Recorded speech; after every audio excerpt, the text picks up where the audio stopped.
쉽고 얕게 알려주는 교과서전입니다. UFC 300위 리뷰. 우선 코메인 이벤트 션 스트링랜드 대 파울로 코스타. 션 스트링랜드는 미들급 현 랭킹 1위로 직전 경기에서 챔피언 벨트를 잃은 아직은 따끈한 전 챔프이자 미들급에서 아데사냐를 타격으로 잡은 단 2명의 선수 중 한 명입니다. 요약하면 현재 선수로서 고점을 찍고 있는 선수. 반면 상대인 파울로 코스타는 최근 전적 4전 1승 3패, 아데사냐와의 타이틀전 이후 랭킹 7위까지 쭉 내려간 저점 갱신 중인 파울로 코스타입니다. 상황 자체는 둘이 매칭됐다는 게 조금 이게 요상하긴 한데 그림 자체는 맛있으니까 아무튼 경기 중 가장 눈에 띈 건 파울로 코스타의 변화한 운영입니다. 기존 짧은 팔로 저돌맹진하던 파울로 코스타가 션 스트링랜드를 상대로 상당히 수비적인 운영을 선보였습니다. 그래서인지 경기는 생각보다 지루했고 하이라이트는 경기 종료 15초 전에 몰려있습니다. 여기서 경기의 포인트 첫 번째, 파울로 코스타는 헤드헌팅의 비율을 극단적으로 줄이며 카프킥으로 션 스트링랜드의 업스탠스를 공략하려 했습니다. 파울로 코스타가 카프킥과 잽바디, 이지선다 수준으로 션 스트링랜드가 잘하는 영역에 오래 머무르려 하지 않았습니다. 즉, 션 스트링랜드의 직선거리, 고고한 홍학의 정면에서 벗어나려 합니다. 개인적으로 파울로 코스타에게 큰 기대가 없었는데 1라운드 시작 장면을 보고 생각보다 준비를 잘해왔구나 싶었습니다만 여기서 경기를 관통한 두 번째 중요 포인트, 그게 안 통합니다.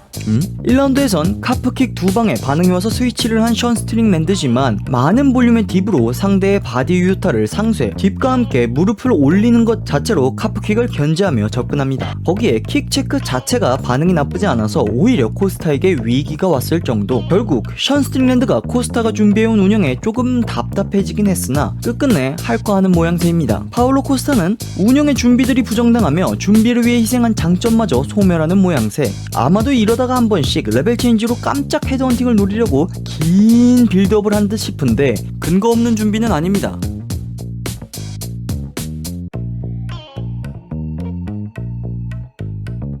상대 배만 보는데 지금? 좋은 장면이 아예 없진 않았지만 경기 끝까지 빌드업만 하게 될 줄은 몰랐습니다.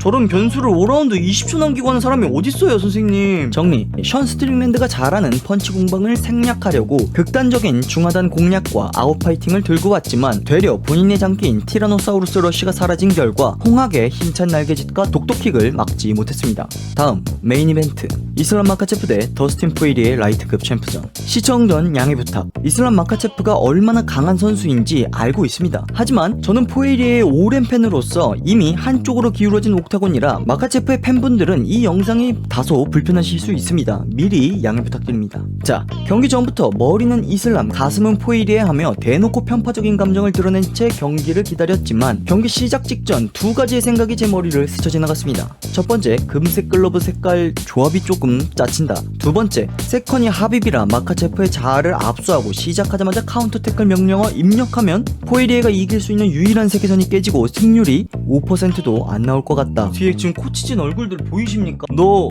뇌 빼. 너 테이크다운만 해. 승률이 그럼 5%도 안 된다. 경기가 시작되자마자 나온 탄식. 레벨 체인지 중앙에서 밀린다.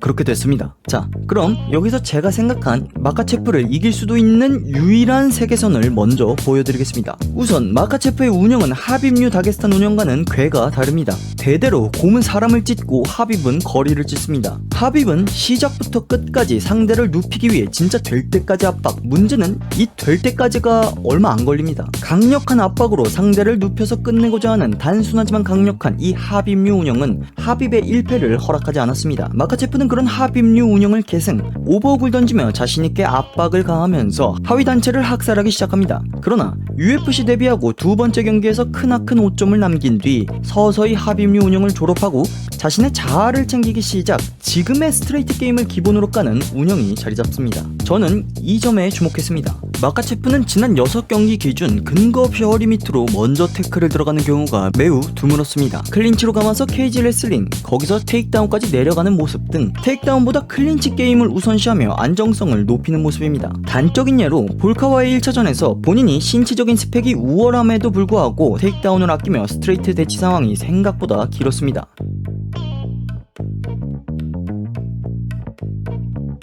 결국 마카체프는 4라운드가 돼서야 카운터 태클을 선보였습니다. 이 좋은 데이터를 근거 삼아 연거푸 시도, 물론 볼카 역시 이를 다운로드해서 문제였지만 아무튼 이 경기 외에도 최근 경기일수록 마카체프가 경기 초반 킥체크와 클린치가 아닌 본인이 테이크다운 태클을 먼저 거는 모습은 무려 드류도버를 상대할 때 말고는 쉽게 보기 어려울 겁니다. 물론 볼카와 2연전에서 1라운드 시작하고 1분 만에 테이크다운을 시도한 케이스가 있지만 사실상 6라운드에 한 거임. 아무튼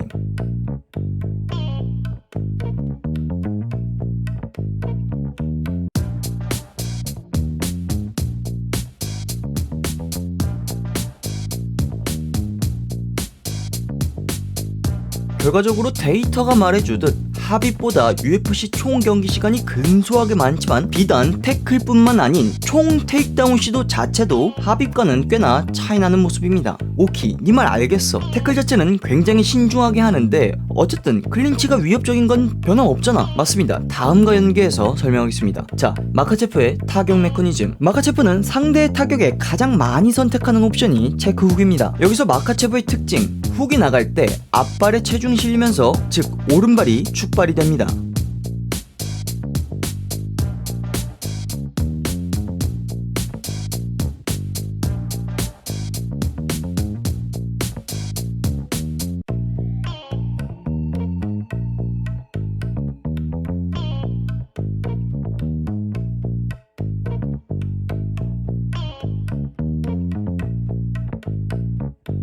그래서 1차전 당시 볼카는 가장 중요한 포인트, 최대한 앞발의 바깥쪽을 먹으며 들어간다.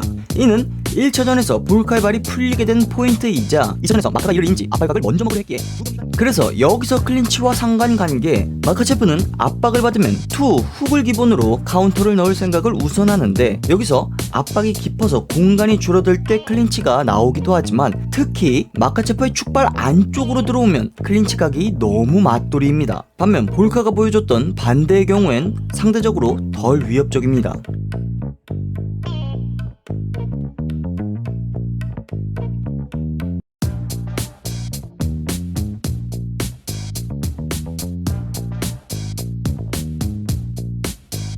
사설이 매우 길었습니다. 포에리에가 이길 세계선의 조건 요약. 1.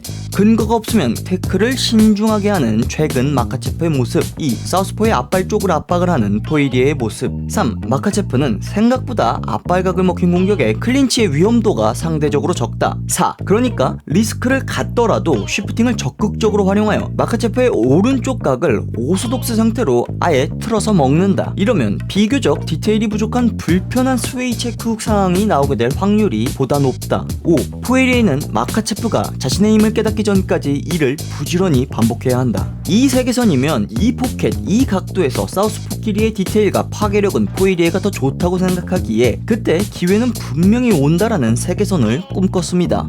어림도 없지. 앞불사, 하빕 또 너야? 포에리에의 앞길을 또 막는 악몽의 다게스탄 듀오. 하빕 사단의 준비는 너무 잔혹했습니다. 마카체프가 시작부터 레벨 체인지 밑밥을 깔더니 곧이어 허리 밑으로 서슴없이 테이크다운을 거는 마카체프의 모습으로 포에리에가 이길 수 있는 유일한 세계선은 사라졌습니다. 하지만 이때까지만 해도 기름종이만큼 얇게 얇은 희망을 가진 게 마카체프는 대부분 자신의 오른쪽으로 머리가 향하는 태클을 거는 습관이 있습니다. 이는 포에리에가 애정하는 길로틴 그립의 반대 방향의 태클이라서 길로틴을 제법 잘 참는 상황이라 오히려 다행. 그 와중에 꾸역꾸역 길로틴 그립을 만드는 포에리에. 이 방향의 테이크다운 대비를 잘했을 것이다 라 생각했습니다. 실제로 이 경기는 마카체프의 UFC 커리어 최다 테이크다운 시도 16회를 기록했고 그중 5회만 성공했을 정도로 테이크다운 디펜스는 꽤나 선방했습니다.